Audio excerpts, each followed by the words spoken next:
Good afternoon to everyone from Singapore, whatever place or time zone you are joining us from in the world, and welcome to this webinar on Christian far-right extremism. If I can just ask everyone to make sure they're on mute, please.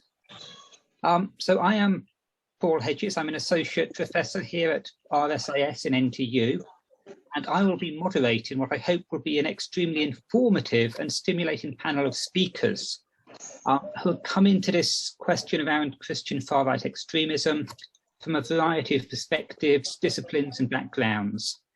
And this is a specially sort of curated panel put together by Luca Farrow and myself. I will briefly introduce each of the speakers. You've had their bio details already in the advert. It's on the website when I call on them to speak. So it'll just be a very brief introduction to give more time to our speakers and also for questions and answers. So before we get down to business, a couple of housekeeping notices, which for better or worse, I think we're all familiar with by now. So as I just mentioned, everyone please mute your microphones when you're not speaking. And also it's best if you keep your videos off when you're not speaking or asking questions. Now, when it comes to the question sessions, there is the chat function and you can use that for questions. But we'd like to make this, if we can, sort of more interactive. So if somebody would like to sort of speak just for your question, then if you can put speak into the chat box, I will come to you and ask you to sort of come out and speak then. And I'll try and get through everyone in turn. Now, just to outline the event, we have 5 speakers and we will start with our first 3 speakers and then stop for a brief question and answer for about 10 minutes to focus on some clarifications from their talks and also questions and answers simply about, if you like, the main Christian far-right extremist movements and their connections, the organizations. So if you want more sort of conceptual questions or general questions, please hold those off to the main Q&A. We'll then come back to our next 2 speakers, and then there'll be a panel discussion before we go into the final question and answer. Just as a reminder to our speakers, I will keep a tight control on time, so we have plenty of time for the questions and answers. So I will strictly limit you each for 15 minutes on that. But before we begin, I'd like to say just a few words about the context of this webinar. In recent decades, the discussion on what is often termed political extremism has often focused on Islam, with Christian and other groups flying below the political and analytical radar. Again, while far-right extremism in general has increasingly gained attention, its religious aspects have either been ignored or there seem to be tangential to the focus of such things as race or nationalism.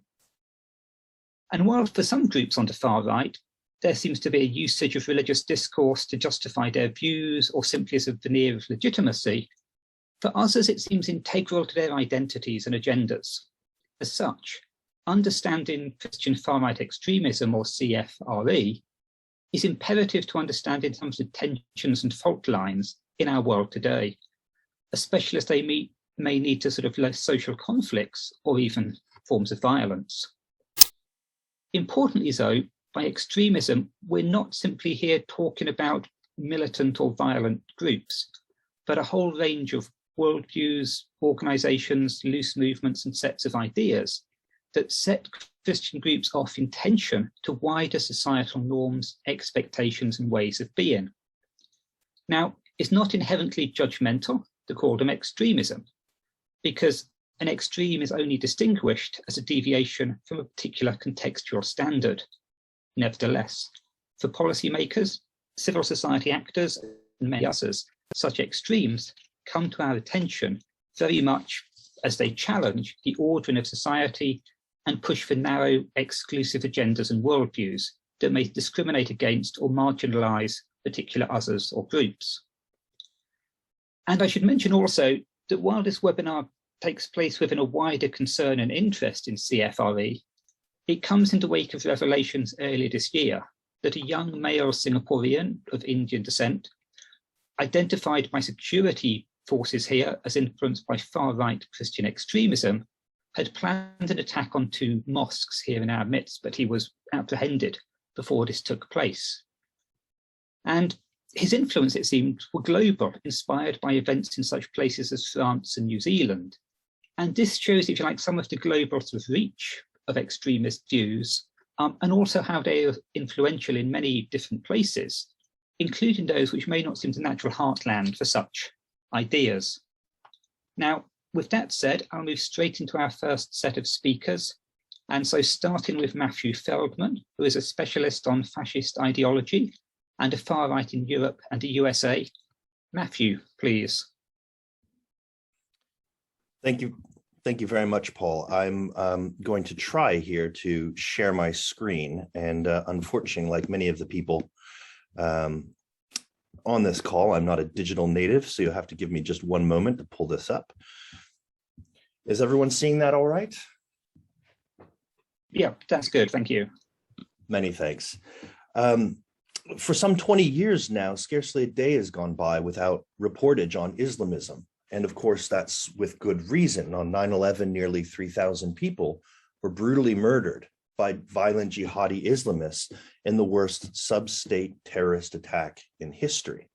But there's something I must confess that has long gnawed at me, and no doubt others, in keeping with the biblical injunction to take the log out of your own eye, and then you will see clearly to take the speck out of your brother's eye. So I've referred to the phenomenon about which I'll speak in print for more than a dozen years, but I've never really had the opportunity to properly delineate what I think is becoming again an urgent subject matter. So I hope you'll indulge my argument here for the next 13 or 14 minutes on this topic, which is what I will understand as Christianism. And here there are some examples of where I've used the term over the last decade or so. Again, my brief understanding is a use of travestied Christian doctrines for the advancement of violent and revolutionary views. And I'm going to take the opportunity to unpack that a little bit. But first, if I may, a rather banal point.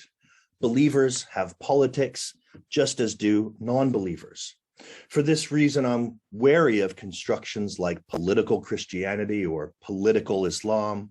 For the same reason, I'm only marginally less wary of constructions like apolitical Christianity or apolitical Islam, although I accept that, of course, Hermeticism does stretch across most faith traditions. Nor by Christianism do I mean a form of Christian nationalism that is evident in the contemporary US, although not only there. One might observe, for example, the heartbreaking scenes of Protestant loyalists rioting in Belfast earlier this year and its frightening implications for the Good Friday Agreement in Northern Ireland. Yet Christian churches' injunctions to fight for God and nation is only one example of Christian nationalism, and there are countless others like it in the Christian tradition, just as there are in other faith traditions.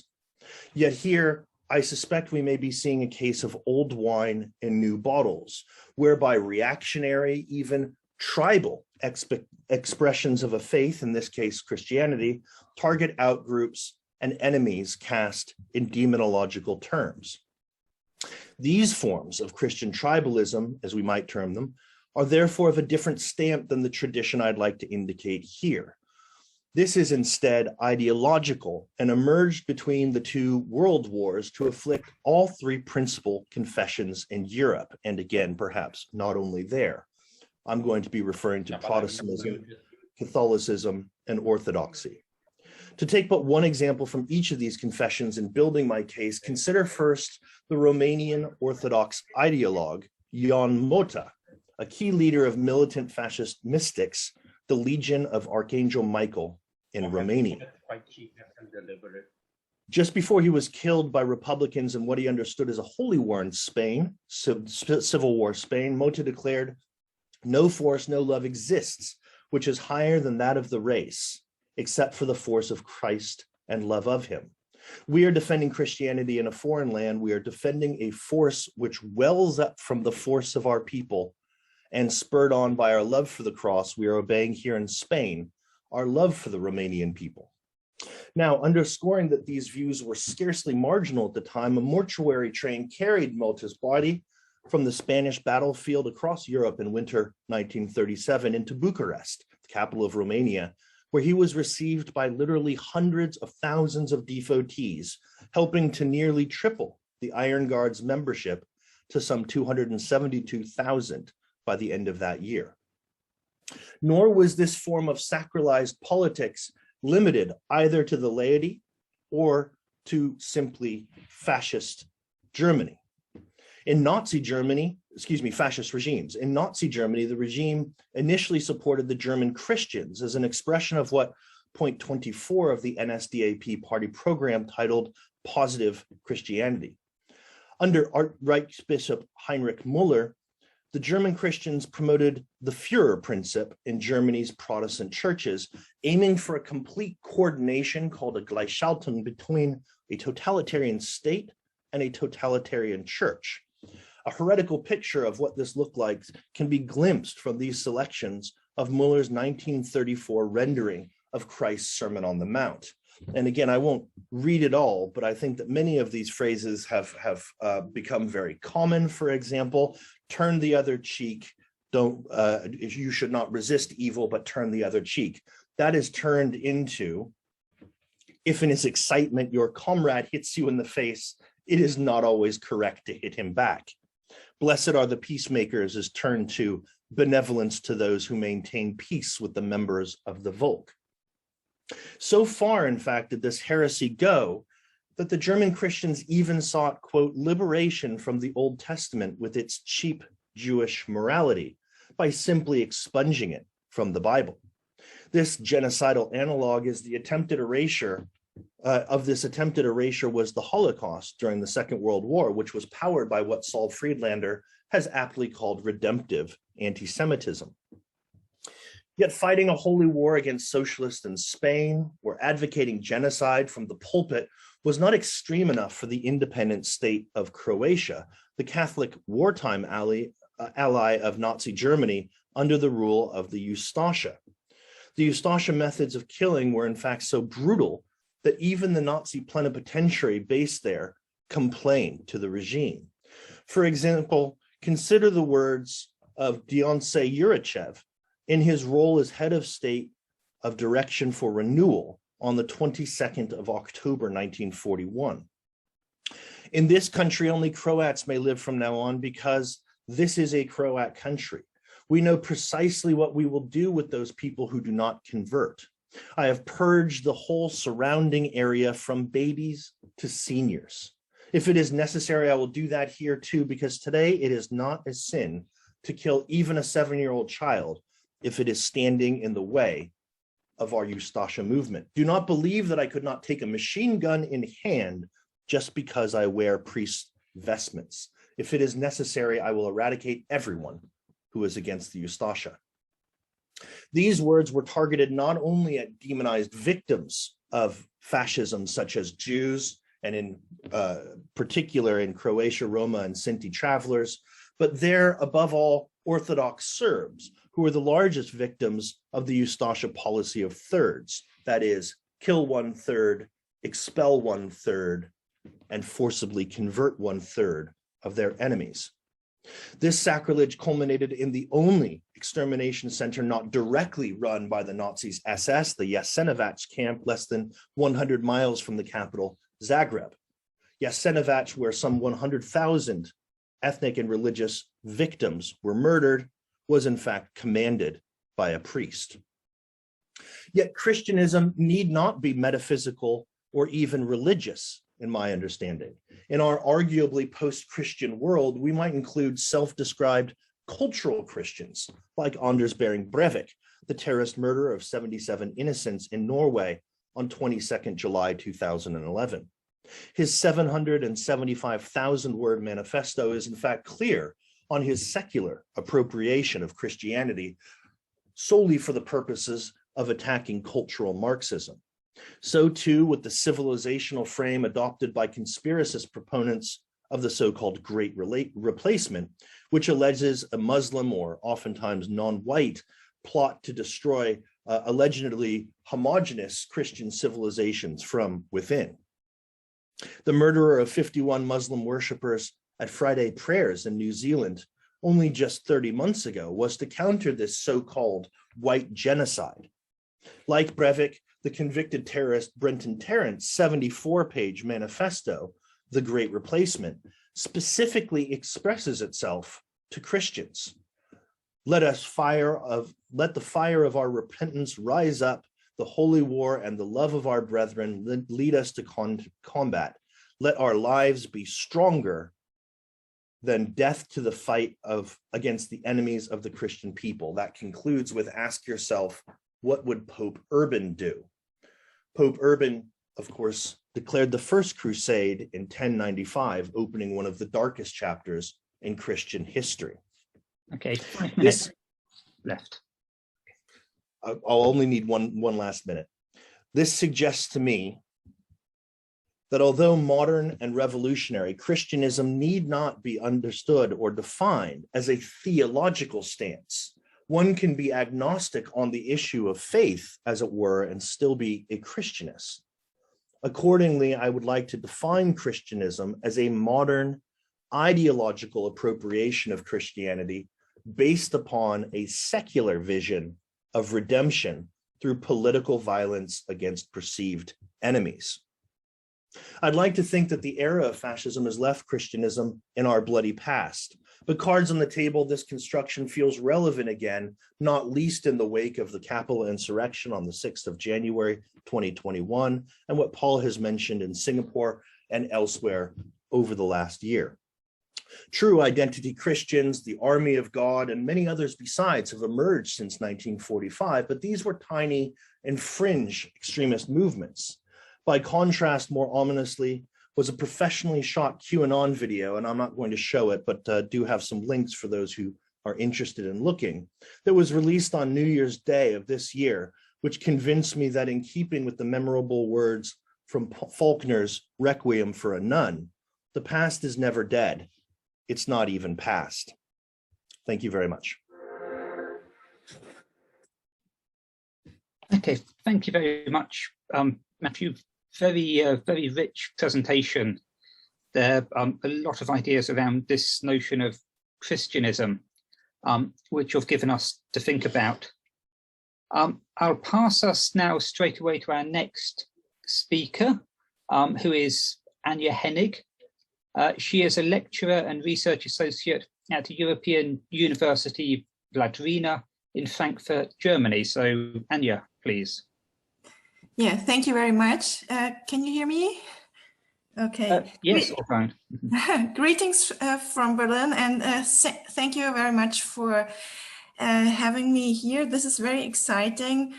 And I just start. I think it's interesting to have Matthew's presentation before, which also deals with Europe. I was asked to give an overview about what is discussed now as Christian right in Europe. I think my to dealing the difference to the previous talk is that I'm dealing more with liberal forces and not violent or extremist forces. So the question is uniting issues and differences. Is there something like a Christian right in Europe?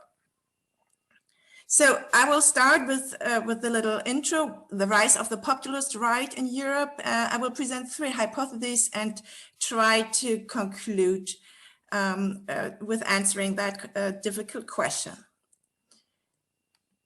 So just right-wing populism is on the rise also in Europe. We see in terms of actors an increase of successful right-wing populist parties. I mean, those with a threshold over 10%, for instance, the Spanish Vox Party, the German Alternative for Germany, the Hungarian Fidesz. So there are numerous examples. Also, in terms of right-wing groups, networks, and movements, we see a rise.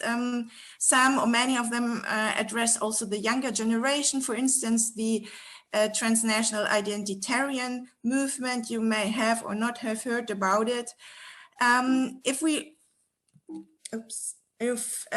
we look at programs, I'd say the classical topic is nationalism, Islamophobia. However, more and more also anti-gender genders, anti-feminism comes in as relevant issues, and new, as perhaps everywhere in the world, anti-corona measures. In terms of context for Germany, it's for Europe, it's important the context of migration, especially from predominantly Muslim countries, but also I'd say what I call the liberal norm diffusion in terms of anti-discrimination measures related to gender identities, and a new context is the pandemic. So my first hypothesis is gender ideology is something that is the main programmatic issue that creates alliances between various non-state actors with Christian affiliation share with the political right and mobilize for the anti-gender agenda. So this means a resistance against an understanding of gender as social category, which unites Christian and political actors. Just to specify that, gender ideology can be seen as a transnational threat narrative. So in this regard, gender is constructed as a totalitarian ideology that is imposed by the other, and it implies a resistance against a non-naturalist understanding of gender, against value pluralism, non-heteronormativity, and against gender-sensitive anti-discrimination measures. And especially at public schools, for instance, there are curricular reforms towards gender-sensitive education, against gender-based stereotypes, but also against LGBT plus rights and against the Istanbul Convention, which attempts to combat domestic violence. So my second hypothesis is that national differences matters, obviously. I mean, Europe is very diverse, and I'd say, but this is really more a guess and a hypothesis which I couldn't verify yet by comparative analysis, that right-wing Christian strength and agendas vary in Europe according to the degree of religiosity in the respective society, the tradition of Catholic nationalism or nationalist orthodoxy, and sorry, I have here the and experience and perceived relations with the EU. I only will focus on the two first. So if we look at low religious countries like Germany or the Nordic countries or Czech Republic, we see actually rather few radical groups against rather liberal mainstream Protestant or Catholic Church. And we see, to come back to Matthew's talk, something that could be called Christianism. Whereas in higher religious countries like Poland, Croatia, Austria, or Greece, also Catholic or Orthodox mainstream churches strive for anti-gender doctrine or for also nationalist agendas. So within this increasingly diverse field, there are also lay groups with various agendas, and especially in countries with a tradition of national Catholicism or national orthodoxy, for instance, like Poland, Ireland, Croatia, or Russia, we see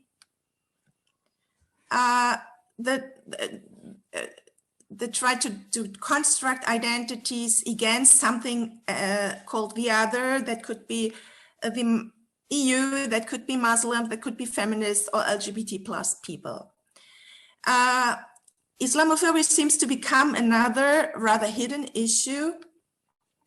And yeah, I come to my third hypothesis concerning transnational issue networks. And I think this is probably the most important to answer the question at the beginning. So despite all this variety of right-wing Christian actors, which could be or clericals or single groups or even single personalities, networks around anti-gender or with a pro-family agenda are able to unite these various groups in Europe. And financial support also comes from beyond Europe, like the Brazil Traditional Family Property organization, from the United States, from Russia.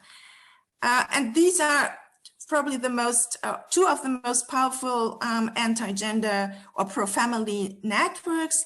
One called One of Us. It's more a pro-life network that tries to save the personal rights of an embryo, but with a very, let's say, illiberal approach to reproductive rights. Or the World Congress of Families, which is a powerful network where also, relevant actors beyond Europe, like from Russia or the United States, are involved. Actually, it's a United States initiative. Interesting is that they all have a secular outlook, but they strive for quite illiberal religious agendas. And the same is true, and this is my last actually example, the so-called Agenda Europe.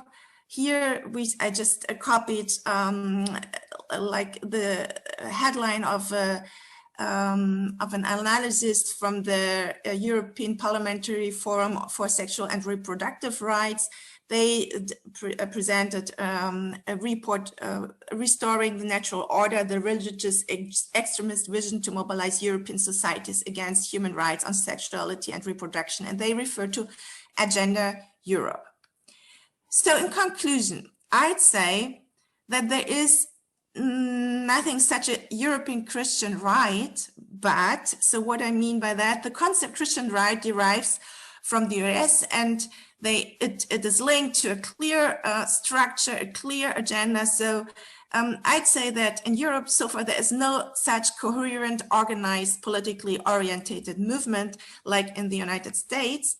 However, transnational anti-gender networks, the use of legal measures, a secular language, a legal language, and linkages with right-wing parties increase right-wing Christian visibility and power also in Europe. Thank you for your attention, and I'm happy to answer further questions. Okay, thank you very much, Anya. I have to say thank you very much to our both first two speakers for keeping to time so excellently for us, which sets, I think, Catherine a little bit of a task. See if you can match this, but the full 15 minutes are yours. So I'm pleased to introduce our next speaker. She's an award-winning journalist, Catherine Stewart, and she's recently published a book, The Power Worshippers, Inside the Dangerous Rise of Religious Nationalism, with Bloomsbury, so we share a publisher.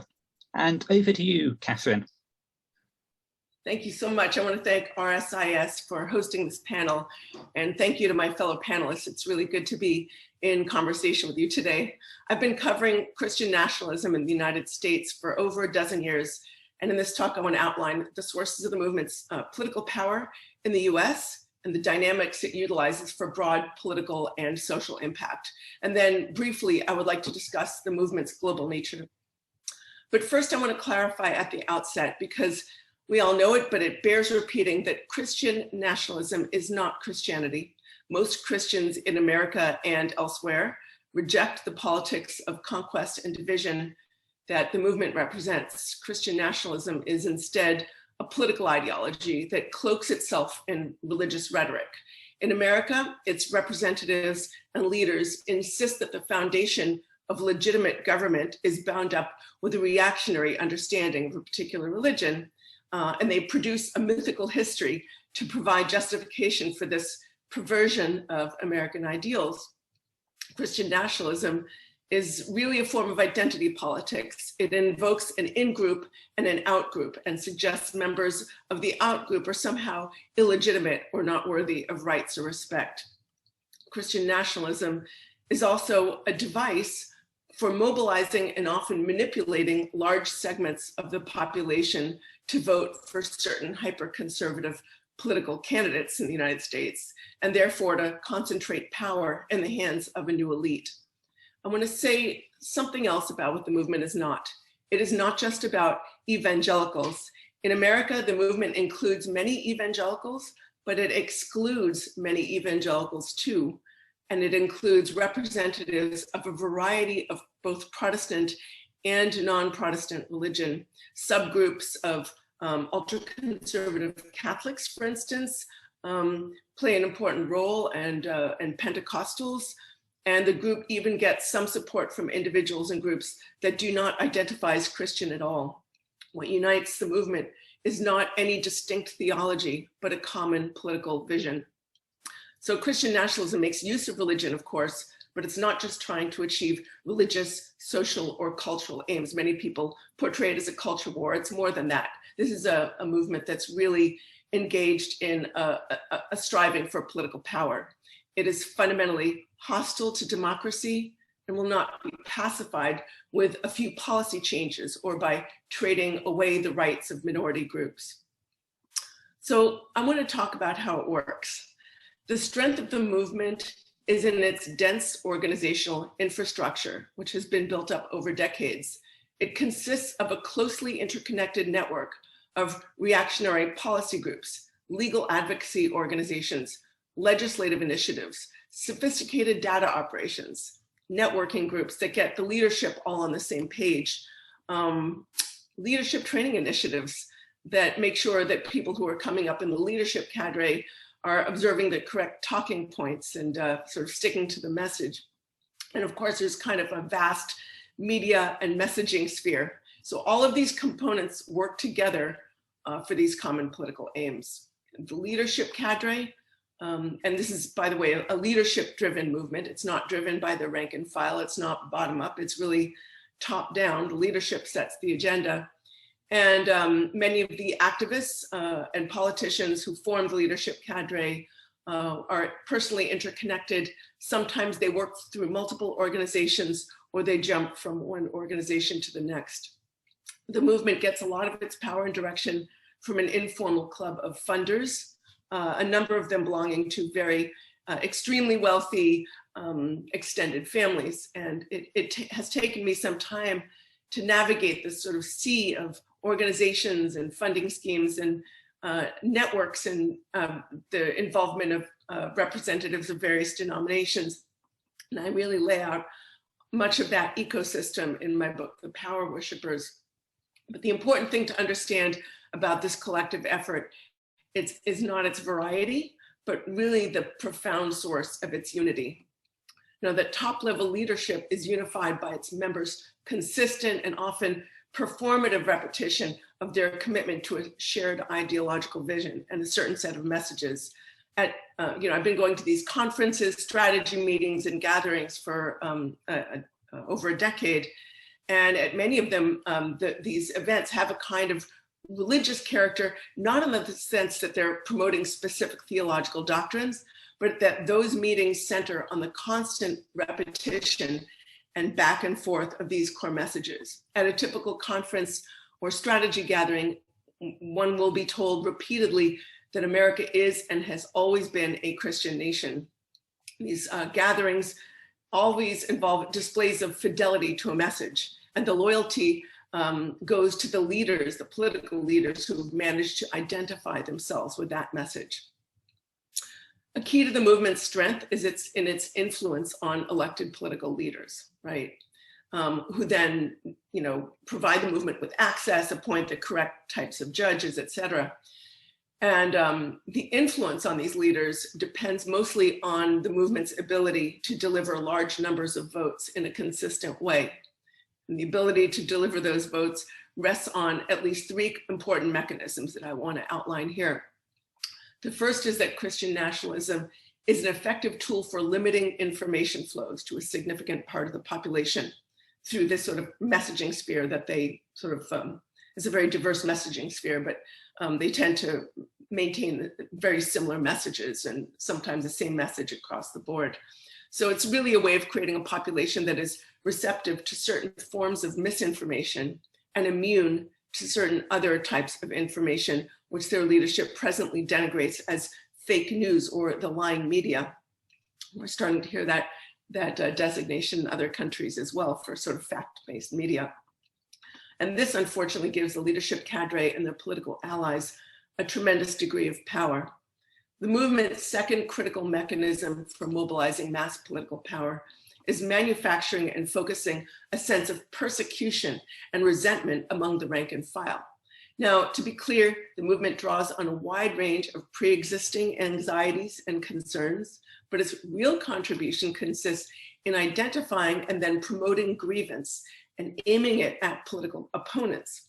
And by the way, the weaponization of grievance is something I've observed among all forms of religious nationalism around the globe. It's not unique to any one particular form of religious nationalism.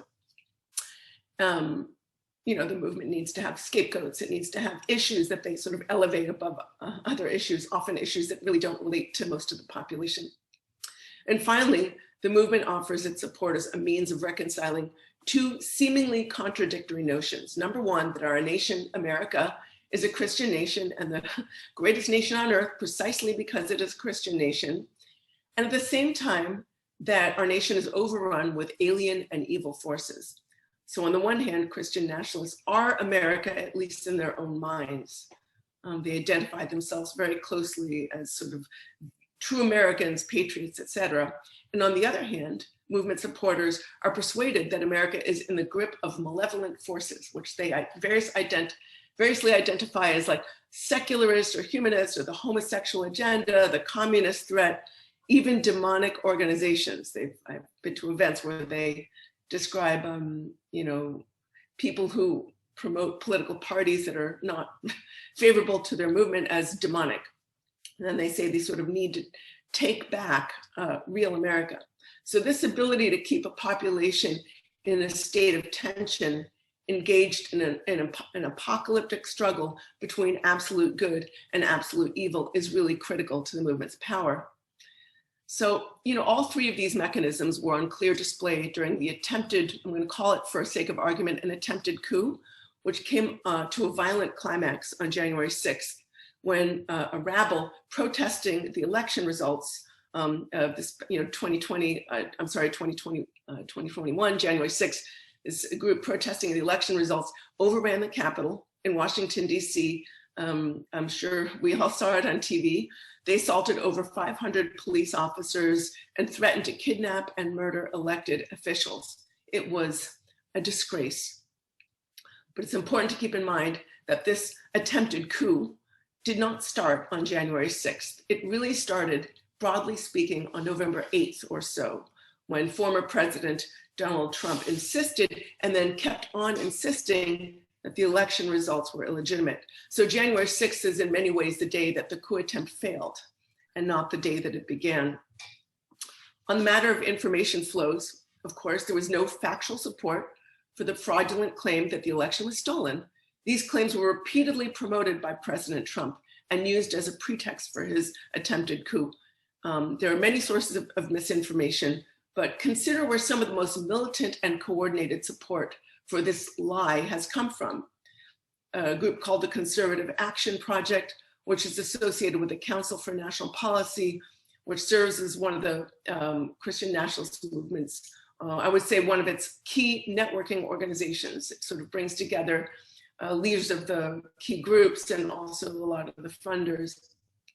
So they made their position clear in a statement issued a week before January 6th. They called for members of the Senate to contest the electoral votes from Georgia, Pennsylvania, Michigan, and the other states that were the focus of Republicans' baseless allegations. People who signed this document included representatives of a number of the Christian right's most powerful organizations. But even before this memo was issued, pastors, Christian nationalist pastors and leaders had been whipping up stories of election fraud and casting the election as ungodly and demonic. And I have written about this at length. They had this series of rallies, and they spoke about this in their houses of worship. So, and in their sort of policy platforms. So the line of thought here that they promote is starkly binary and nihilistic. It says that human existence in an inevitably pluralistic, modern society committed to equality is inherently worthless. It comes with the idea that a right-thinking elite of religiously pure individuals should aim to capture the levers of government and then use that power to rescue society from eternal darkness and basically to reshape it in accordance with what they see as a divinely approved view of righteousness. So a final point to keep in mind, and I'll be very brief, is that this is a global movement. And have I reached the limit of? I said you've got about 3 minutes left. Oh, great, no problem there. So as we've heard from our other speakers, religious nationalism is not national. This is one of the great paradoxes of religious nationalism. Reactionary and authoritarian movements are strengthening in different regions, and they're increasingly global in character and the way that they share resources, ideas, strategies, and even individual actors. One example, the Alliance Defending Freedom. It's a very well-funded legal organization, US-based, pushing its agenda through the American courts. But they've established offices in London, Vienna, Brussels, and other locations, New Delhi. And they show considerable skill in adapting to new cultural environments and political frameworks. Legal concepts that are workshopped in the United States and sort of honed here are disseminated in new environments. And their goals with their international offices are consistent with those within the United States and rely on some of the same novel legal arguments. You know, sometimes these global conservative movement, they call themselves a global conservative movement at times, and they define themselves against a single worldwide enemy, which is global liberalism. I was at the World Congress of Families, which my colleague mentioned in her previous speech, as a gathering of international activists. So American radio host Steve Turley described the common foe as the anti-cultural processes of globalization and its secular aristocracy. He said, this resistance, this religious renewal is as global as globalism itself. So it's increasingly apparent that it's not religious nationalism isn't is indifferent to the specific name of the religion, but those of us living in diverse societies have a duty to cherish the ideals of a pluralist society committed to the principles of equality and accountability, and understand that we have a common cause. I look forward to hearing from the other panelists and engaging in discussion with all of you. Thank you. Okay, thank you very much, Catherine. Another excellent talk there for us. Now, as I mentioned at the beginning, we'll stop here after our first 3 speakers for a short Q&A, really focusing on this idea of like, what are these sort of key movements, so across Europe and America in particular, but maybe also some others. And just before we come on to the questions, I can see we have one up already in the chat box. It's perhaps worth mentioning, I mean, the amount of overlap we've perhaps seen across our speakers. I mean, not overlap, you haven't said the same things, but if you like, you've been pointing, I think, in the same directions. So a lot of the same issues about this globalization that you've ended with there, Catherine, that these are transnational movements of influences very often. This question around sort of liberalism and gender politics and abortion that came in, this sort of comes into a package as well. And also perhaps the fact that this is not all so entirely new.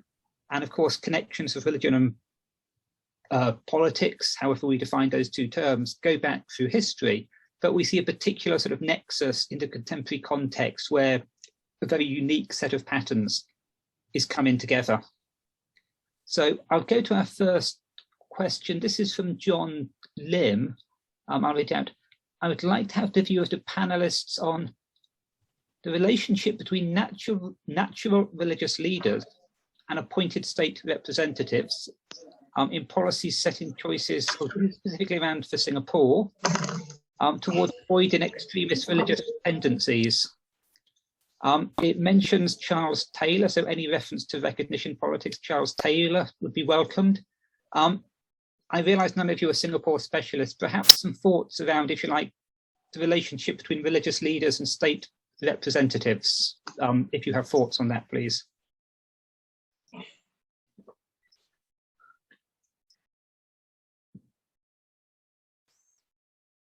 Maybe Anya, would you like to? Well, the situation in Europe is a bit different, obviously.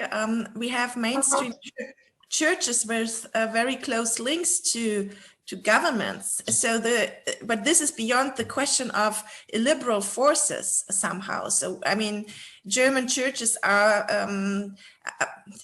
somehow privileged compared to Muslim communities, for instance. But this is, I would say, this is a different discourse. I cannot say much about all those illiberal Christian forces besides for, the example of Poland. So we have a very diverse landscape in Europe. And I mean, I'm a specialist for Poland, and I can say that in Poland, for instance, the Catholic Church and Catholic liberal organizations, also nationalist organizations, have quite good links to the current Polish government.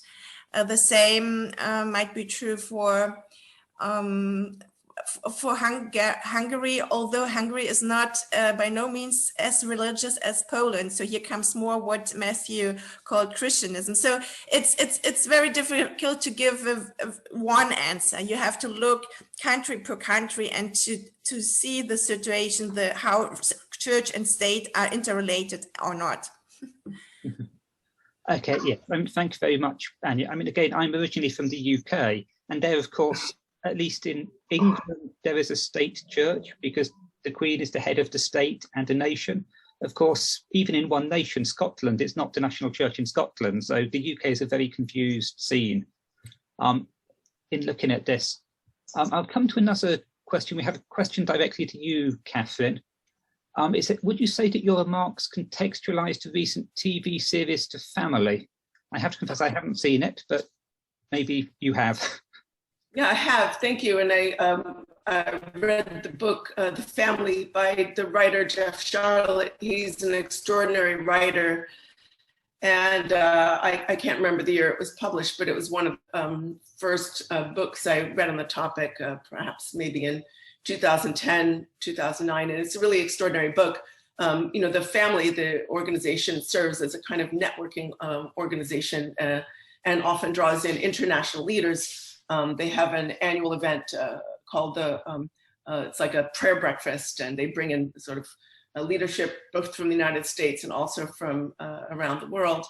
But it's also just one of the organizations that sort of serves as part of that ecosystem of the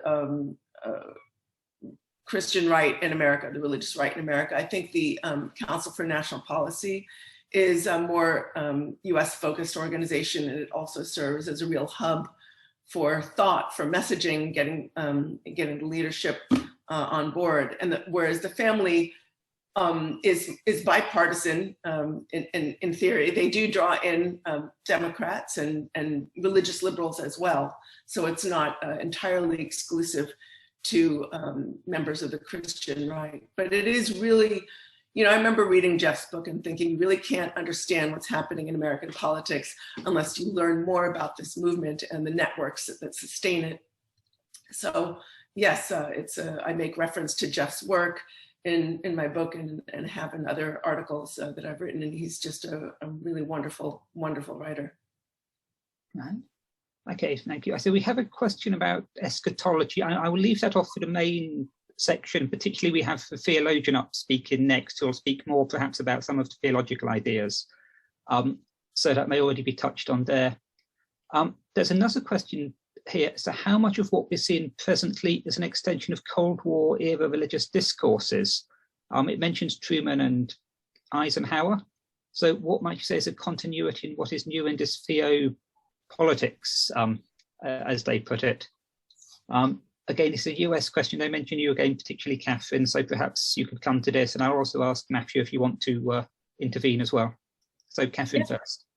Well, a couple of really interesting things here. The first is that activists, early activists in the movement, such as Paul Weyrich, who was one of the founders of a movement called the New Christian Right, the New Right, they called themselves. He actually made dozens of trips to Russia, Eastern Europe, to kind of form common cause with religious conservatives there, and also with sort of folks who were endorsing a kind of more free market ideology. And he played a really strong role, not just in the US, but also in other parts of the world, and sort of forming a new sort of right. So a lot of the current, most important current day global actors, people like Brian Brown, who's one of the founders of the International Organization of the Family, which is part of the World Congress of Families, is one of their initiatives. You know, he also has formed common cause with reactionaries in former sort of Cold War countries.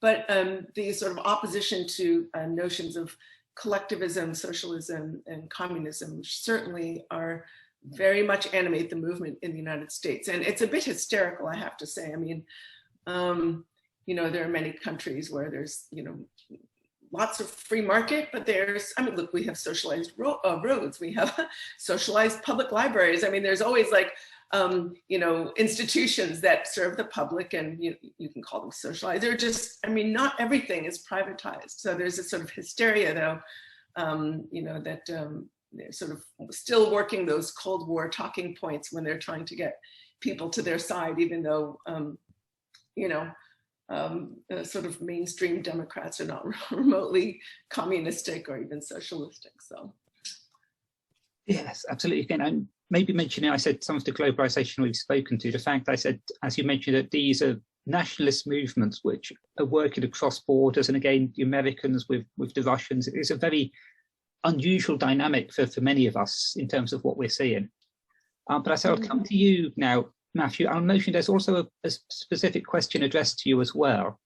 So is it possible to identify a clerical fascist current in post-war or contemporary Christian far-right extremism, or was this a specific interwar phenomenon?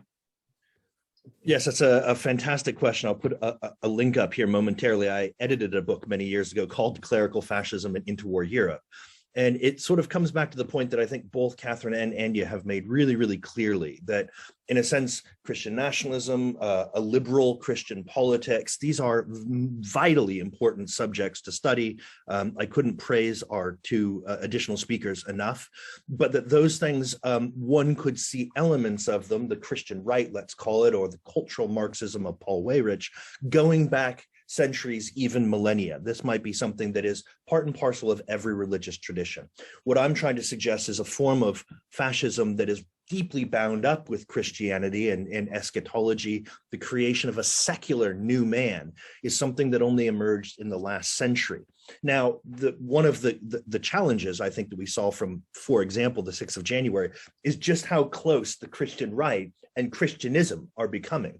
And I think that that's something that scholars need to be very aware of. But I would suggest that what I'm trying to talk about is a form of fascism or post-fascism that we're seeing contemporarily, and that is similar to, but is nonetheless distinct from, a form of reactionary Christianity or Christian nationalism, which in different permutations and different guises is maybe as old as Christianity itself, and indeed other religious traditions.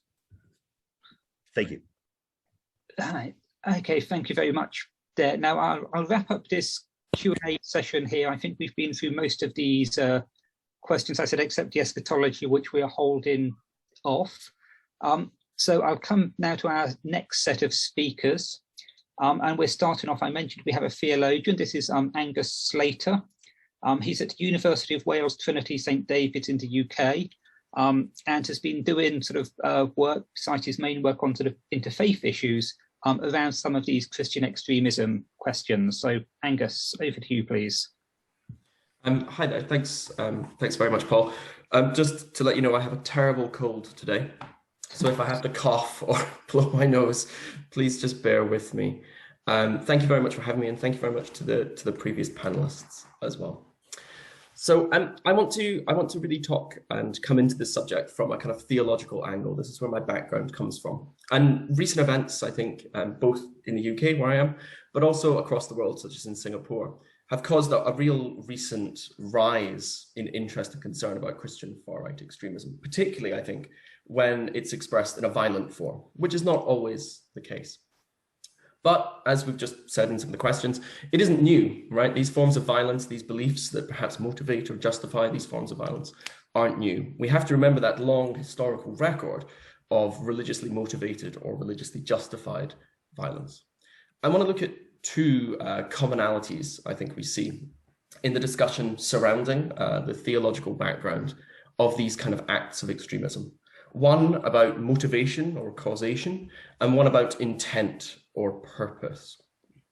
So the first kind of commonality I want to draw out is this idea that we often think that theology solely motivates terror or political extremism. But often I think we underestimate the extent to which theology operates as a justification, as a justifying factor, rather than a kind of the genesis of this political extremism or violence. Violence often emerges from other factors and in response to them. So socioeconomic factors, and inequality, legal and social exclusion, cultural and social change, with theology providing sometimes the justification for violence. This means that the issue is not just the content of the theology held, right? So it's not just what theology says. So for example, one of the truisms that sometimes gets thrown around is that, conservative theological beliefs, right, do not necessarily equal forms of political or religious extremism, but rather the method of justification embedded within the theological thinking of the community can often serve some of that purpose. So, as an example, while violence may be forbidden by most Christian and other religious groups, breaking a general prohibition on violence, for example, could be permitted in specific theologically justified circumstances. So, for example, the dehumanization of the other in medieval Christian anti-Semitism, or perhaps looking at kind of apocalyptic and savior themes that we've seen in lots of the previous discussions from our previous speakers. This function of theology as justification, I think, is often tied to forms of theology that go beyond the kind of categories of conservative or liberal, right? Which already within theology and within political discourse have wildly different meanings depending on the context, right? When we're talking about theology and we're talking about conservative and liberal, do we mean socially? Yeah, a theology that is socially liberal or socially conservative, a theology that is textually liberal or textually conservative, or maybe historically liberal or historically conservative. So we have to be quite careful when we're using these categories. But I think this function of theology is often related to the motifs and the trends that we see within it. So for an example, there's a scholar, Velji, wrote an article in 2013, who identifies that shades of utopianism, right? That vision of the possibility of a perfect world, either here or in some form of next world. Also, trends and themes around dualism, right? The idea that the world can be divided absolutely and eternally into good and evil. Seem to have a correlation with the ways in which theology can be used to justify either religious political extremism or potentially political violence as well. We also see this, I think, in much of the Christian persecution literature, right, that exists within contemporary American evangelicalism, which develops that sense of a kind of beleaguered and persecuted minority that just has to endure, right, the last days of this world before finally redemption and salvation will arise. This is a pretty easily derived reading of some passages of the New Testament, right? It's not that this stuff doesn't exist within the New Testament. Particularly, this reading is particularly easy within a community that's already primed in some sense to accentuate those readings, and fuels what Hofstadter called the kind of paranoid style of American politics, right? Where politics is framed through a kind of a sense that there is always a danger and a risk to the community that one is a member of. These tendencies towards extremist politics may already exist within the community, and we've seen from the previous speakers that in often cases they do. But the connection of them to readings of scripture and the mechanics of theological justification can often encourage and promote their continuation. Right? It's not just a case of the kind of genesis of beliefs and forms of political extremism, but it's also a case of continuation and justification as well. So what does this mean? Why am I banging on about this? It means that the theological foundations of much extremist Christian thinking emerges not directly from the biblical text per se, but rather operates within a kind of communally mediated interpretive community, right? That brings in all sorts of other social, political, and theological factors. This is important, I think, when we're having this kind of discussion about Christian far-right extremism, because engaging on the level of debating the theology of the far-right Christian movements seems to me a little bit doomed to failure. We don't necessarily inhabit the same interpretive communities that these readings emerge from. And I think sometimes that's a slippage that happens, where we attempt to engage with forms of, say, far-right Christian extremism or Christianism, as mentioned before, on the level of theology, right?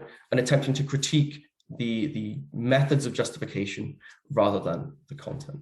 So I think that's worth thinking about as we move into my second point that I want to kind of make.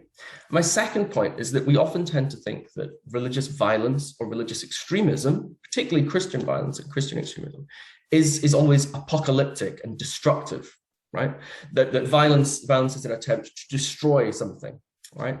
But I actually think often many of the forms of extremism or violence that we see, particularly within the Christian far right, it's much more dominionistic or constructive. It's an attempt either to occupy or take over an existing structure rather than an attempt to kind of tabula rasa the entirety of the social form that is being attacked. And that can take the form of violent attack or non-violent attack. I think it's worth, sorry.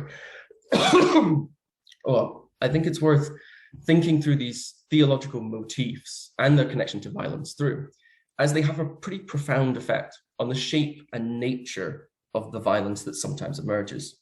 So the shape and nature of the violence that emerges is often structured by the beliefs and theological motifs that motivate and or justify it, right? The reason why violence may target a certain organization or a certain location, right, is often formed by the beliefs held by the community that is targeting it. So for example, abortion clinics in the US is a classic example where theological beliefs motivate a certain targeted form of political extremism or political violence in that society.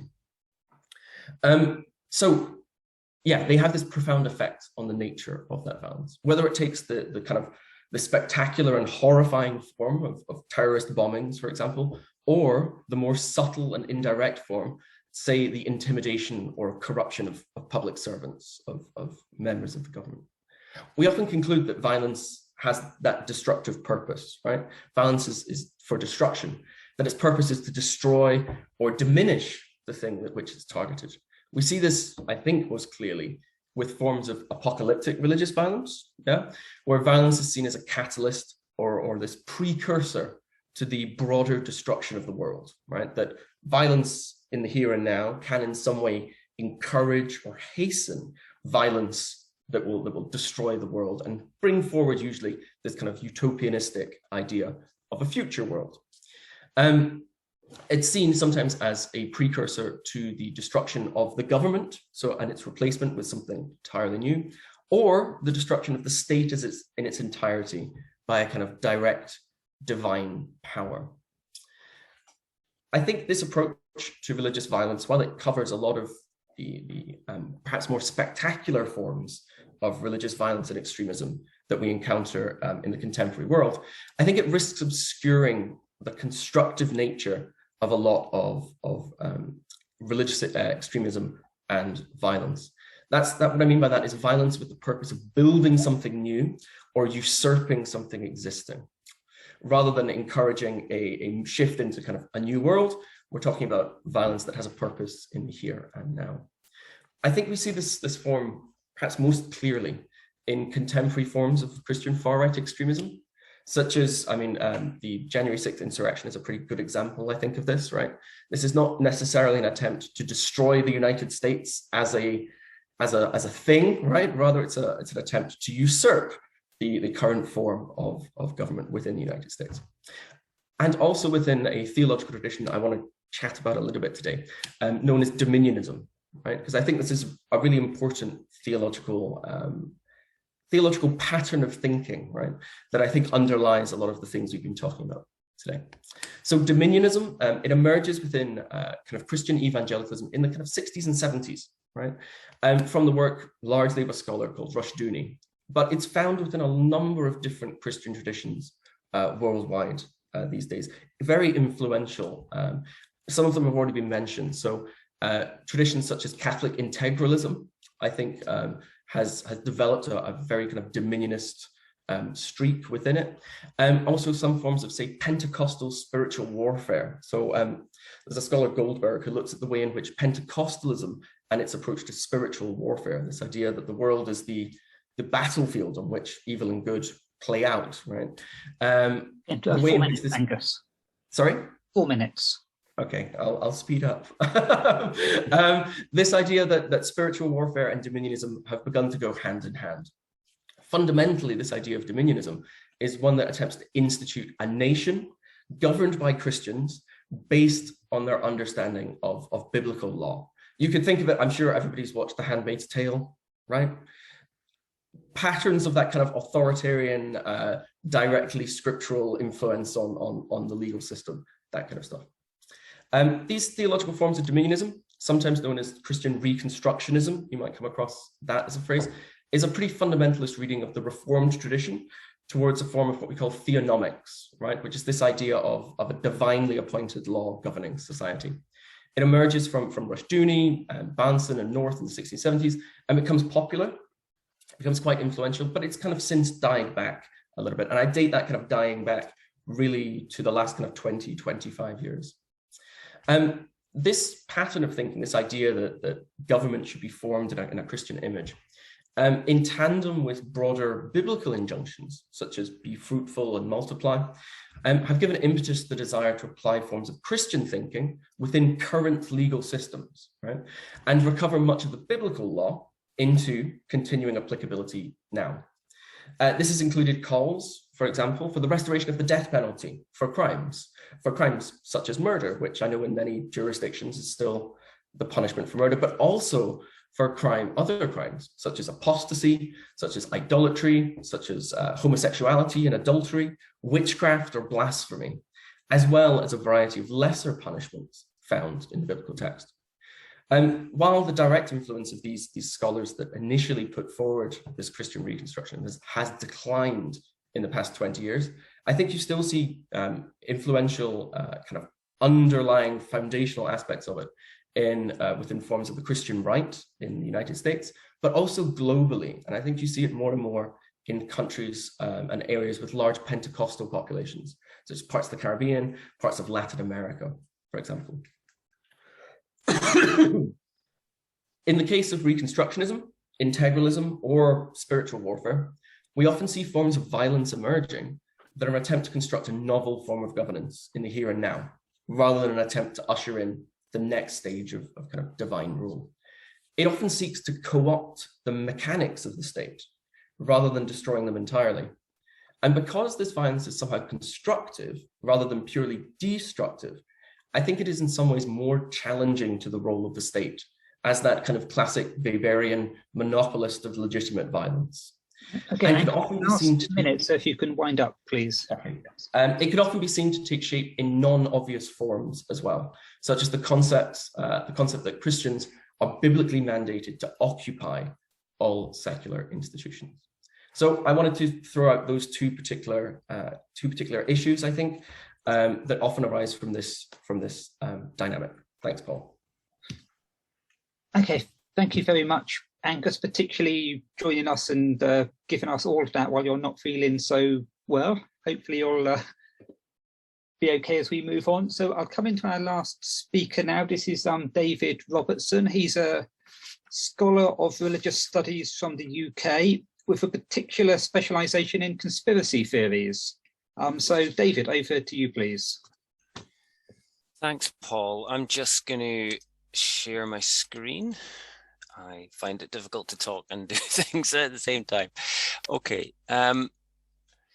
So it's always a risk going last. You're never quite sure what's going to have been covered already, but nice to see a lot of things I'm going to pick up on already having been mentioned by other presenters.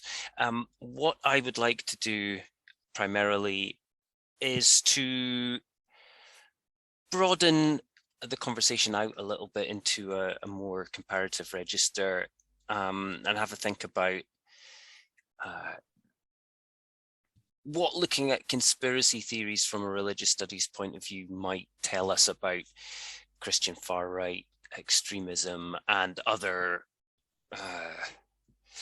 intersections of religion and conspiracy theories, particularly. And there's been a lot of good points raised that I just want to reiterate before I go on. Obviously, right, not all religious people are extremists, not all religious people are conspiracy theorists, not all conspiracy theorists are extremists either, is an important point to bring up. I'm going to talk about religion in general in a few places, and I'm going to bring the conversation back to Christian far-right extremists whenever I can. One thing I want to start off with, though, is that the very idea of conspiracy theories emerges in the Cold War context that we were just talking about. The first mention of it in print, certainly that I'm aware of, is in Karl Popper's The Open Society and Its Enemies, Volume 2 from 1945. And he describes the conspiracy theory of history as, you know, an attempt to essentially secularize religious narratives instead of, you know, some sort of divine power. This is replaced with hidden masters or secret chiefs. And he is kind of specifically referring to the wartime context. So he refers to Nazis, and he refers to Communist Party specifically. But it's really interesting that that immediate connection is made between the two. Now, Popper was also writing at a time when most sociologists and political thinkers assumed that religion was declining and was soon to disappear from the public sphere. And clearly history has proven otherwise. But nonetheless, I think that parallel way of thinking about certain aspects of conspiracy theories and certain aspects of religion, it's tied up from the very beginning of the term. I'm not going to pursue the line of argument of conspiracy theories as being religion in any substantive sense. I don't think that's very useful or helpful. But what I do want to do is draw a few parallels, certain sort of structural commonalities that might help us think about how the entanglement between conspiracy theories and religion and extremism, why that seems to be a particularly common thing, and also maybe give us some novel ways of thinking about religious and Christian conspiracy theories and extremism that might help us. Most of these have been touched on already, which is great. So I'll just go over them again from a religious studies point of view. I mean, prophecy and eschatology are ways of thinking that are particularly prominent in Christian thought, and as Andrew pointed out, you know, in Christian, post-Christian societies. So we don't have to be identifying as Christians or following, you know, any sort of formal creed to have absorbed some of these ways of thinking. Conspiracy theories are, you know, deeply tied up with ideas of prophecy and eschatology. Because if you're positing a conspiracy, then you're positing people who are following a plan, and that plan has some sort of aim and endpoint in the future. So you're automatically tied into a worldview that has some sort of endpoint, right? An aim. And you're also, most conspiracy theorists are making attempts to intuit what that plan is, what the end game is, where is it going. A second point is theodicy, right, which is basically sort of theories of evil. Religious narratives and conspiracy narratives are both attempts to explain why bad things happen to good people, to put it simply. And that is another place where narratives that appeal to the disenfranchised, you know, economically or in terms of power or any other way, can find common ground. There's plenty of historical examples from Christianity we could draw out, but the this function of conspiracy theories is less often noted, or if it is noted, it's noted in a very negative register. You know, that conspiracy theories are for losers, this kind of idea. And so a third thing I want to bring up, and this may be slightly different, is this question of belief. Now, conspiracy theories and religions are both ways in which states incorporate specific kinds of belief or knowledge. Yet they're very different ways of responding to it. Okay, in most modern states, certainly most secular modern states, religion is something which is protected by the state to a certain degree, right? It's the right to religion is something which is not only protected in most states, but is lauded as a central part of the modern secular state.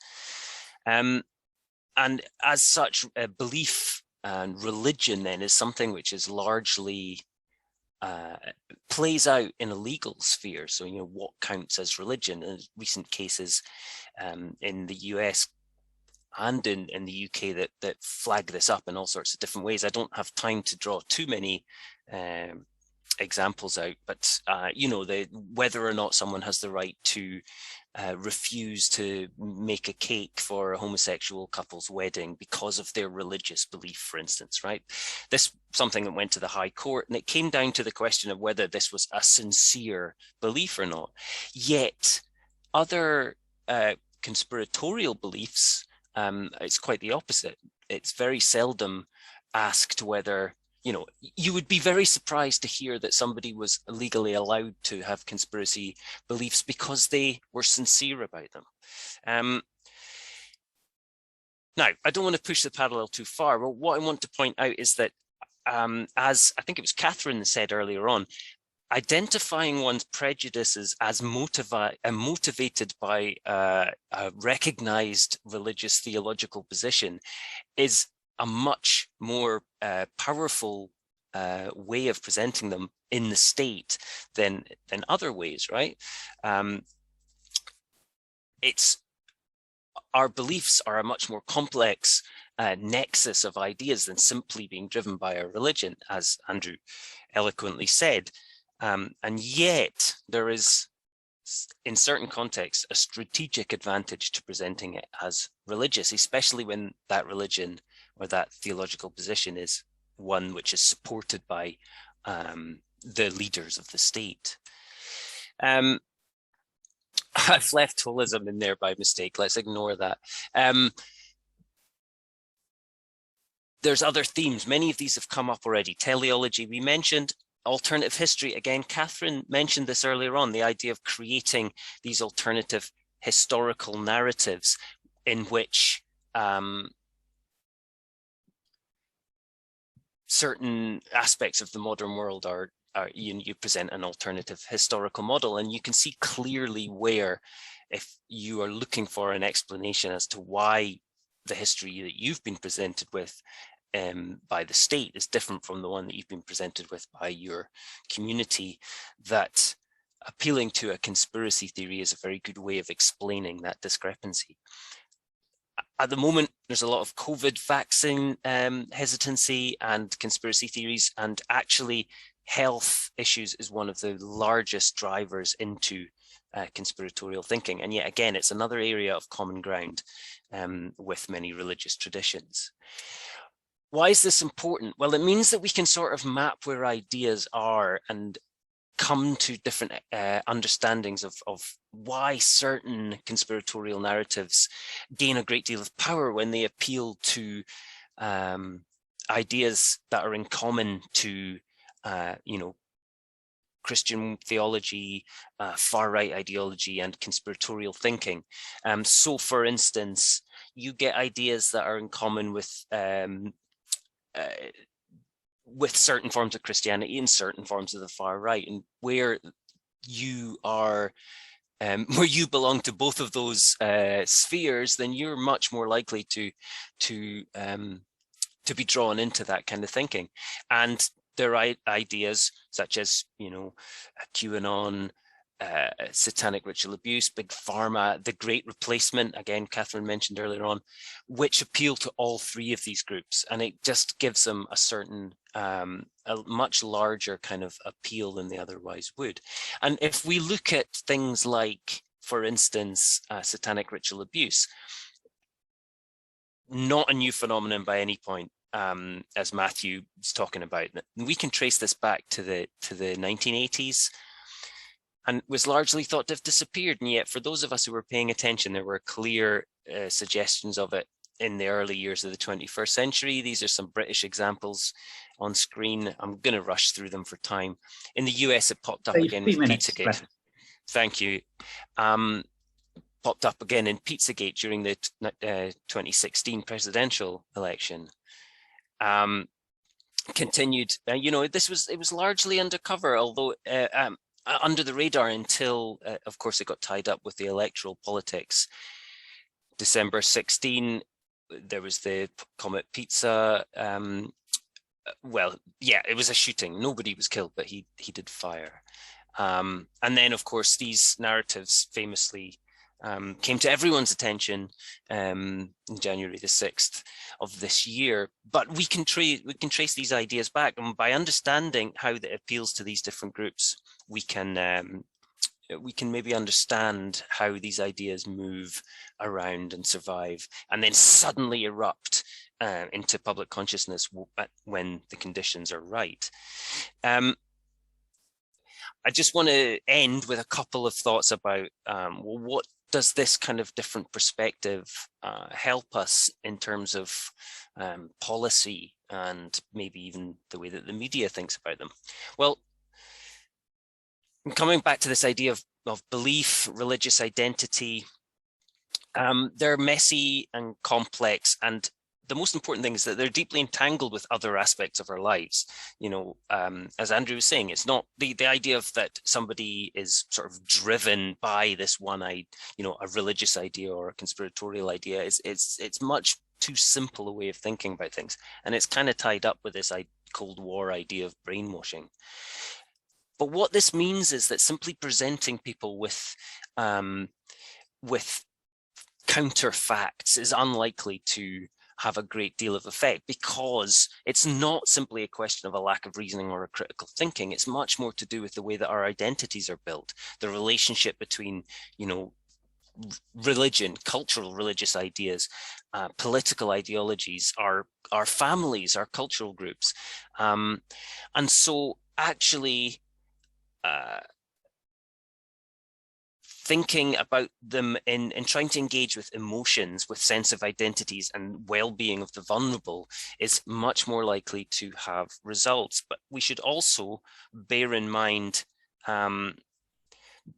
thinking about the way that we perhaps give religion different legal avenues which allow certain ideas to perpetuate.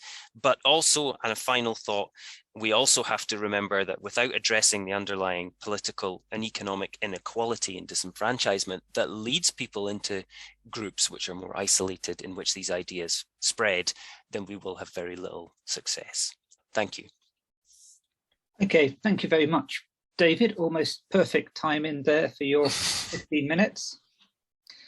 Now, I think perhaps both you and Angus have sort of brought in, well, if you like, you're focused in, like as a theologian and religious studies scholar, you're focused in very much, if you like, on the wider context of this. So these are not simply, if you like, religious ideas which float in their own world, but a part of sort of wider political, social, family, sort of cultural narratives that are important.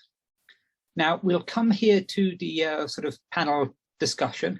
I said we'll try and keep this fairly brief, and I'll just ask everyone if they just want to perhaps a couple of minutes to respond to anything anybody has said before we come back to the final question and answer. And there's a couple of questions still hanging from before, and of course, anybody else, please enter them into the chat. So, Matthew, please, would you like to make any further comments, respond to anything that's been said? Maybe just very, very briefly, I think that those all the speakers had excellent presentations, and the last two I think that we heard rightly turned us towards Christian exegesis, you know, the interpretation of Christian theology as it emerges from the Bible. And I think that's very, very important to understand that, you know, a number of these traditions, particularly what we might call reactionary Christian traditions, even exclusionary Christian traditions, are not new. And I think that that's really important that we keep in mind, and perhaps to separate things that are new, what I would suggest is a sort of secular appropriation of Christianity that I've termed Christianism, from a rich and very broad theology of Christianity, which is, of course, 2 millennia old. And I think that doesn't preclude that theology, as we've just heard, doesn't preclude, as we heard in the final paper there, doesn't preclude conspiracy theories, nor does it include, as we heard in the fourth paper by Angus, the prevalence of racism, anti-Semitism, forms of dehumanization. So really, I don't want to suggest that Christianism, in the way in which I've used it, is something that is only associated with those things. There is, of course, a long and bloody past associated with Christianity, as well as particularly noble and theologically robust views of Christianity that we heard in those final two papers. Thank you. Okay, thank you very much, Matthew. Anya, please. Any? Yeah, right. I really would like to respond, because it's interesting to have this comparison on the one hand between Europe and the United States and probably the rest of the world. I mean, we are speaking to a Singaporean audience, and I'd say that yes, there are continuities, but the content, the context is different. And I think the context of neoliberalization, the last speaker also referred to the context of a liberal norm diffusion, at the same time, the context of, very new pandemic is new. And the question is, to what extent new contexts also lead to new patterns within the setting that has well-known motives and conspiracies. And I really appreciate also the last presentation, just wondering, and I really like the chart of these three overlapping circles with identifying similarities between right-wing populists and Christians and conspiracy theory. But I was wondering why gender-related or the gender ideology was not part of it, because this was actually the point I made, that if we talk about a united somehow Christian right in Europe, this is really the uniting issue at the moment or over the last decade. Resistance against gender sensitive policies, framing it as a threat, as a gender ideology imposed by left-wing whatever elites compared to communist ideology, to a totalitarian ideology. And so I was just wondering to what extent, from your view, this is also important to include, and this would refer to a new context, which is a human rights agenda, which includes gender identity pluralism, I'd say, and the respective idea of granting rights. Okay, thank you very much, Anya, for that. I say we'll come then on to Catherine, if you have any thoughts or responses. Sure, I really appreciate what everybody has to say. And thank you so much, my fellow panelists.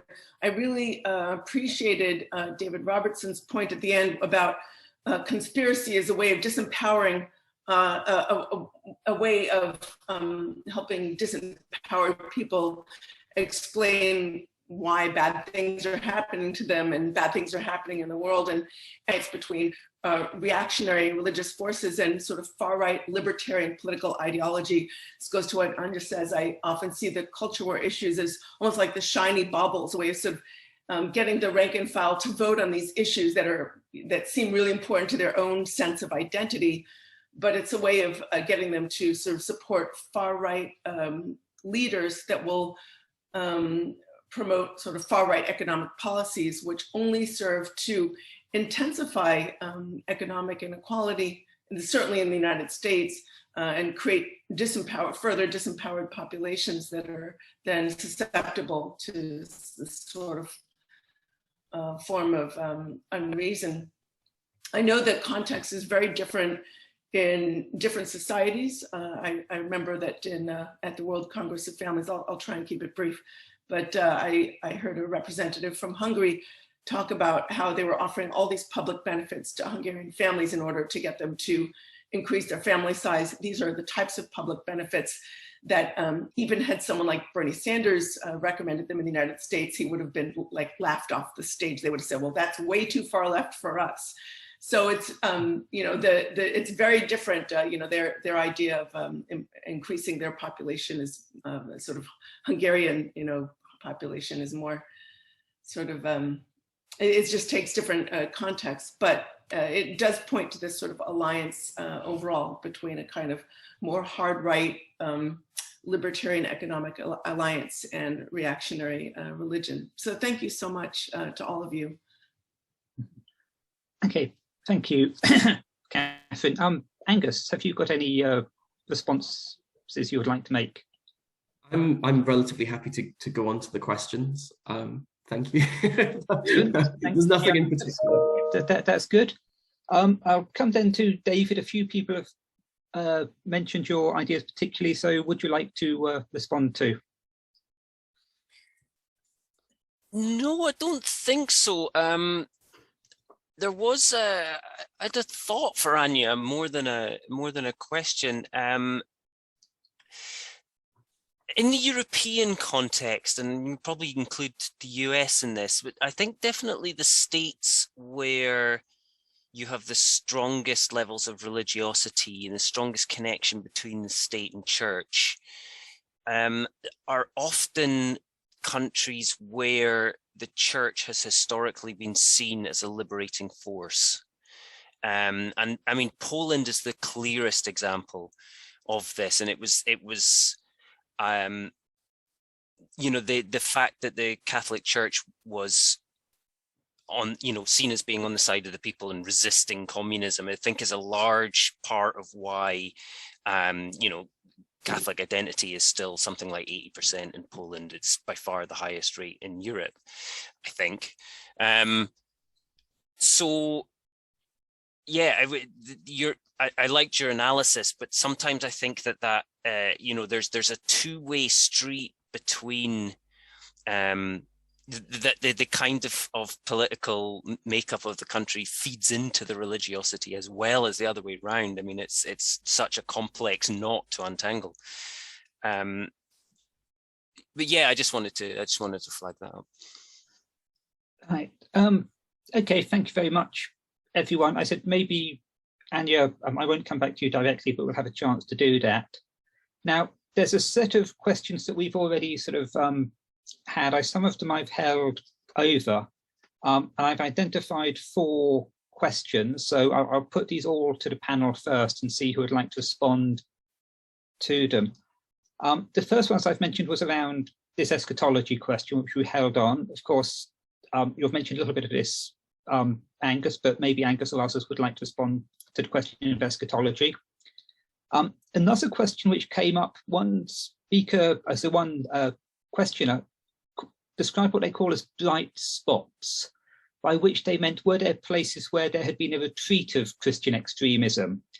So sort of what, if you like, had been, as they put it, the healthy exchanges which led to this. And if I can draw in another question here, somebody also spoke about rehabilitation. So I guess the question, like, what can we do about this? How do we sort of overcome this? Comes into this. The third question is around the role of the state as a guardian, because of course a lot of this is around a question like, these are perhaps theological views. What can the state do? So people have perhaps sort of these Dominion theological views that Angus was discussing. Of course, normally a state understands its role perhaps, to stop certain behaviour, not to stop certain beliefs. But of course, these are intimately tied together. So should the state or should the state not get involved here? Now, I'll add one question of my own to this, because lots of you have mentioned Islam and Islamophobia, but it hasn't really been discussed in depth. And perhaps this would something you could speak about more as to how this is significant to this. So 4 very different questions. I will just let you, who would like to take a first stab at any of these? Yes, Angus, please. I'll take a stab at the eschatology one because I think it was directed at me. So, just to go back up to the question, sorry. The question was about whether there were differences and distinctions and what the kind of tensions between different eschatological beliefs were within kind of Christian far-right movements. The first thing I'd say is that Christian far-right movements tend not to be very interested in ecumenicism or interfaith dialogue in any sense. So there doesn't tend to be a great deal of kind of theological discussion between them, if that makes sense, right? I think this arises largely from a high level of dualism, right? This idea that you can divide the world into innately good and innately evil things tends to mean that if you see yourself as innately good, there's very little to talk about. There's very little to engage with others outside of your small community, right? There's perhaps a proselytizing, a missionary kind of impetus, but there tends not to be a kind of dialogical or theological impetus at all. So having said that, there are a number of different forms of Christian far-right extremism. So for example, you could look at Christian identity, you could look at the influence of, say, Scandinavian and Norse paganism as a kind of motif within Christian far-right, and you can see that there are distinct differences in the eschatologies that these groups have. And that tends to add, but probably doesn't explain why these groups don't talk to each other. I think another thing that underlies a lot of this, particularly with Christian far-right extremism and its relationship with non-Christian far-right extremism, is anti-Semitism as well, right? A lot of the far-right ecosphere is very, very anti-Semitic, and Christianity is often associated by some of these groups with Jewish culture and Jewish religious beliefs. So you see a tension between Christian far-right groups and sometimes non-Christian far-right groups. I hope that kind of answers the question slightly. Yes, absolutely. Thanks very much for that, Angus. I mean, maybe I'll just mention in there, yes, I mean, the anti-Semitism, but again, this is perhaps, if I can just throw my own thoughts here, an interesting change, not just on the Christian far right, but particularly the European far right. Now, sort of, if like Islamophobia has become another sort of defining motif, and as Muslims are today seen as anti-Semitic, there has been, if you like, a shift away from anti-Semitism in some of these movements. I mean, not everywhere, but certainly that's been a move. And again, you're talking about the gender stuff again, on the LGBTQI stuff.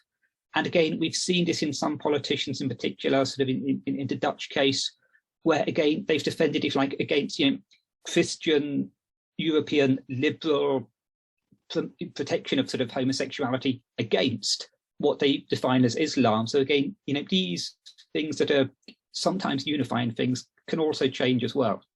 I think, Matthew, you wanted to come in. Yes, just two brief points. And again, Paul, I think you're absolutely right. Anti-Muslim prejudice is the lowest common denominator for the far right or radical right today, in a way that perhaps a century ago or 80 years ago, anti-Semitism was amongst the lowest common denominators of fascist and radical right groups. Part of that is because of the press, the coverage that has been given to Islamist, again, a sort of secular appropriation, 20th century emergence of an appropriation and perversion of the Muslim faith. But I want to suggest one thing that Angus said, and I think he's absolutely right about the theological millenarianism, eschatology that we see in Christian beliefs, and sometimes, not very often, the idea of a second coming in Christian far-right discourse. But I'd like to suggest also that what I would understand by eschatology and apocalypticism is something that can also have a secular basis as well. And that's something, this idea of a new order, of a cleansing, of a fundamental revolutionary change, is at the core of Christianism, but shorn of its teleological, metaphysical, religious afterlife. So I would suggest that a certain form of eschatology is absolutely central to, again, radical right or even fascist Christianism, but that is not the exact same as the eschatology of otherworldly, if you will, that is oftentimes associated with Christian theology. Thank you. I wholeheartedly agree as well.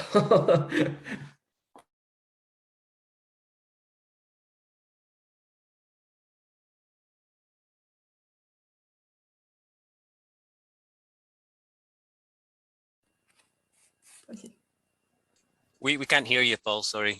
Oh, sorry, I was muted. So I said yes, I saw David, I think, asking to speak first, and then Anya. No, Anya's first. Anya's first, okay. Okay, thank you. Well, so many points at once. Just, Paul, I think what your example, your Dutch example, fits perfectly also with what Matthew said about Christianism. So Brubaker analyzed it very well and called this civilizationalism. So the reference to liberal values against Muslim immigration. And here we have somehow a merging of the idea of a culture, Judeo-Christian European identity and anti-Muslim attitudes from a secular point of view. And on behalf of liberal values. So that was one point. And the other, sorry to insist, from a comparative perspective, one could be interested in looking for a common denominator in diverse countries. And I'm very well aware about Poland. But however, what I wanted to say is that despite the strong differences in religiosity and the role of the church in several countries in Europe, there are some issues because of current context which unite also very few German Christian right people with Polish Christian right people, if you like. And this is the point I wanted to make. I mean, Germany is one of the most secular countries in Europe. And nonetheless, there is a rise of a small but visible Christian right anti-gender movement, and they are well connected to Polish like-minded people as well as to Russian like-minded people. So this was the only point I wanted to make. And I think the issue of conspiracy theory is a very important one. And the question is, what is the uniting issue within that setting? Okay, thank you. Yes, David. Yeah, actually, I want to jump back to the first 2 points. Actually, I had a couple of examples that might kind of tie that together. I think Matthew's right about kind of secularized eschatology. Often, I think, though, actually, you know, it's just a symptom of sort of so-called post-Christian states, right? This way of thinking about time is something that to some degree we've internalized. But I also think it's used deliberately in certain contexts where groups want to work together, and so they deliberately use kind of vaguer language to appeal to a broader base, right? And I can think actually of a few examples where that's happened between Christian and non-Christian actors. I don't necessarily groups, but certainly actors. And one example is Alex Jones, who is definitely from a sort of evangelical Christian background, but he mostly was talking about, you know, the Great Awakening and the coming storm and these kind of vague terms. And that allowed him to work with people like David Icke, for instance, who's from a New Age background and is really actually quite anti, I don't know if he's necessarily anti-Christian. He's definitely not a fan of that American far right style of Christianity, shall we say. And then another example is the Alt-Right Corporation, which was a collaboration between Richard Spencer and the Red Ice Radio, which is a podcast coming out of Sweden, which has a very strongly pagan background, and it is largely the usual themes of anti-Semitism, anti-Islam, and gender politics. To pick up on Anya's point. There are, however, a few examples where anti-Islam and anti-Semitism are deeply, deeply entangled, and often appeals to anti-Muslim rhetoric is a lot more accessible or a lot more less likely to get you arrested and or banned than anti-Semitic content. But often, if you dig deep enough, you find out that behind the Great Replacement is, that is being organized by Jews. And there are even examples where, like the Donmez narrative, which is very popular in Turkey, where they basically say that there are groups who are pretending to be Muslim but are really Jewish. So the two things work hand in hand. Okay, thank you, everyone. If I could push you into the direction of this blind spots question, anything you've seen that's been effective in pushing back against Christian extremist narratives, or any sort of rehabilitation work, or what you think might be useful narratives in this regard?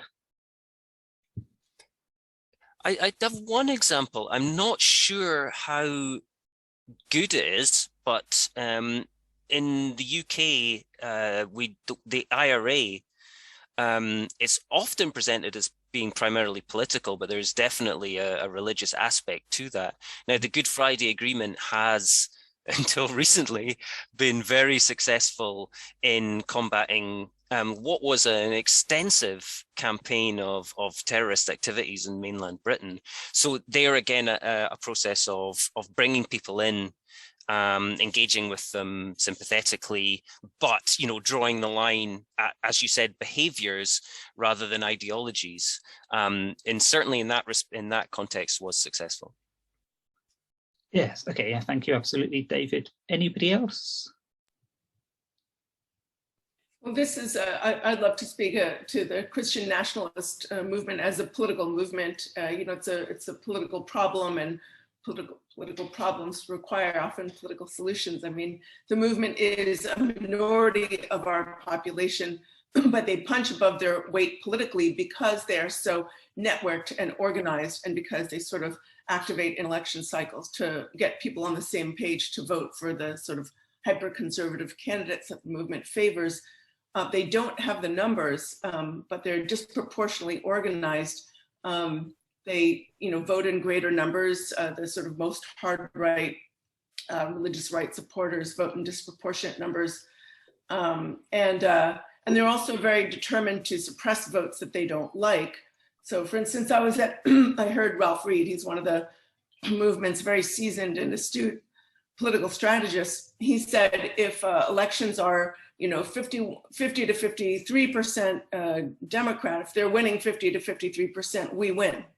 If they're up he said if they're up 1 to 3 points, we win. If they're up 4 to 7 points, it could go either way. And if they're up, meaning Democrats, 8 points or more, then that's when they win. I mean, sort of shows you how much more those who sort of oppose this movement really have to focus on getting out the vote.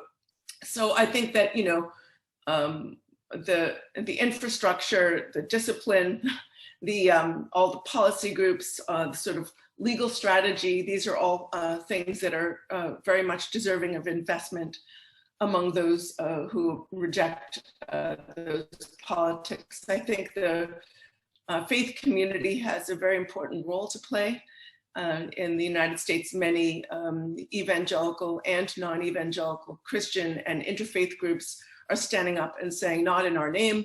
This isn't what we support. There's actually even an initiative called Christians Against Christian Nationalism. There are groups like Vote Common Good and the Joint Baptist Committee that are opposed to it, Red Letter Christians. So I think there's sort of no shortage of avenues for involvement. Right. Okay. Thank you. I think got both Anya and Matthew want to come in. Maybe Anya first, and then Matthew. I really would like to ask all of you a question, and probably also to the audience. I'm not familiar with the situation in Singapore. I said that a feature is the secular outlook of these networks I was referring to, which unite Christian right people. And I wonder how the situation is, how you observe the situation regarding the way those groups present to the broader public, whether you see also a tendency to secularize and language-wise, symbol-wise, and so on, or do they present themselves as Christians, as, that would be very interesting. Okay, I'll see if we've got some time to come back to that question. So Matthew. Yeah, sorry, I want to return actually to Anya's earlier point, which I think is really important, but very briefly in what Catherine says, I'd associate myself that entirely, that there is, the New Testament itself is capacious enough to talk about the Good Samaritan, to talk about, loving one's enemy, for example, so that there is enough to counter some of the exclusionary ideas in Christianity with the same text, with the same doctrines. But Anya, I think, very helpfully mentioned Roger Brubaker, who has written widely on this idea of civilizationism. And it seems to me that one of the things that all the panelists have been talking about today is what is new in some of the forms of, let's call it Christian extremism, and what is not new. And I want to suggest that this idea of civilizationism is not new. Just to give two examples, one, the Crusades 1,000 years ago, and more recently, the ideas of conquest, colonialism, and imperialism. These things posit a homogenous Christendom, a homogenous culture. It's not true. It's never been true. Of course, there are many different permutations and interpretations of Christianity, let alone different confessions. But I want to suggest that that is, again, an old concept that is being reworked and put into new bottles. This idea of a homogenous, unified Christendom set against other ethnic groups or other faith traditions that seems to me, again, to stretch back as long as these faith traditions may have existed. Yes, absolutely. I think, also Brubaker's work on what he calls groupism is important to this, in the way that, like, we do make these monolithic stereotypes of, yes, the Christians against the Muslims against the Jews, and so all of this works through this. Yes, maybe just to your question, Anya, obviously Singapore is a completely different context to anything that has been spoken about here, and we have a Chinese majority nation. The Malays are the next sort of population, and then much smaller groups of then Indians and others, as they're officially called. And within this, the Buddhist Taoist, if you like, is the largest group in there, the majority. I just trying to remember off the last census, I think it's the Christians and Muslims are very similar sort of percentages. People are quite shocked actually at the last figure where we had 18.5% who are officially nuns now. They don't belong to any tradition. But of course, they tend to be very religious, spiritual in all sorts of ways, the markers within that. And then if it's a very large sort of Hindu population. There is a very active sort of Christian sort of groupings here. If like we have traditional denominations and then sort of more, if you like, sort of the mega churches, sort of Pentecostal movements and others. And I can't say too much, but I mean, if like, you know, I think there's a very definite push for them to sort of have a voice within the public space in terms of their views. And this is, you know, there's limits to what they can say, but there's also space for this to come out here. But I think that perhaps addresses this. We just have a few minutes left, so I'm not sure if just a couple of points have come in. Just people thanking you all very much for the questions. So no new questions just coming in there. Maybe we can just turn to this one question as an end. That came up. I said, the state as a guardian, do you think the state has got any role to help adjudicate on this, or is this somewhere the state should just hold off? Would anybody like to pontificate on this?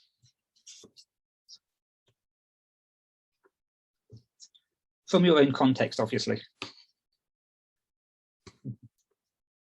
Yes, David. I'll go very briefly and just really reiterate what I said before, that categories, religion and conspiracy theories, the way that the state deals with them are very, very different. And I mean, there's a lot of recent examples in the US, but it also comes into play. There was a case recently where a guy in Scotland got fired for promoting Scottish nationalism, and he used the religious exemption law to fight back because this was a matter of personal, you know, sincere belief. I think we do need to consider, you know, this is long term, but we need to think about the way that these laws operate and the way that laws de facto define the boundaries of religion, and thereby also define what things are considered beyond the pale in a context that often, you know, like scholars and that seem quite detached from what scholars are doing and even what religious people themselves think about their identity. So that's a bigger point perhaps, but that's where I am. Absolutely, of course. I mean, the laws are framed, if you like, in human rights terms of freedom of religion and belief. So both of those get captured. And of course, I mean, whether there's an assumption that belief is somehow relates to religion, but yes, all sorts of stuff come in there. I think, Andy, you're asked to speak, and then Angus. No. Okay, so Angus. I just want to jump in and follow on from what David was saying. I think our perception of things like extremism and violence is also hugely constructed by the role that the state plays. So the level of securitization around, say, Muslim communities is on a completely different qualitative level compared to, say, the level of securitization of Christian communities in most of the societies in which we're coming from. And that shapes the way we perceive what extremism is, how it operates, where it operates from, and what its kind of outcomes are. So I think if we're talking about the state, it's not just a case of the state intervening when violence occurs, for example, right? But also the way in which the state makes choices about where it directs resources in trying to measure forms of extremism and counter it. So, I mean, I'm not a policymaker. I'm not going to tell people what to do, but yeah. Okay, well, thank you. I think we'll need to draw to a close here. I mean, it's been 2 hours, but to my mind, this has more or less flown by. It's been an incredibly sort of stimulating set of papers that you've given, and some fantastic questions coming out for this. So I'd like to sort of thank all of you as the speakers, of course, the questioners as well, for such great questions to sort of lead us on to these discussions, and of course the wider audience, because of course without you we would just be talking to ourselves across Zoom. I'd also like to thank those people who've helped sort of make this possible. So Luca, who has sort of been with me on this sort of project into CFRE and has helped with this. And of course, Imran and City in particular, who have helped with logistics behind the scenes that are often not seen, but without whom none of this would be possible. So if we could just offer a round of applause, virtually or otherwise, to our speakers, it would be very much appreciated. Thank you. Okay, and thank you very much.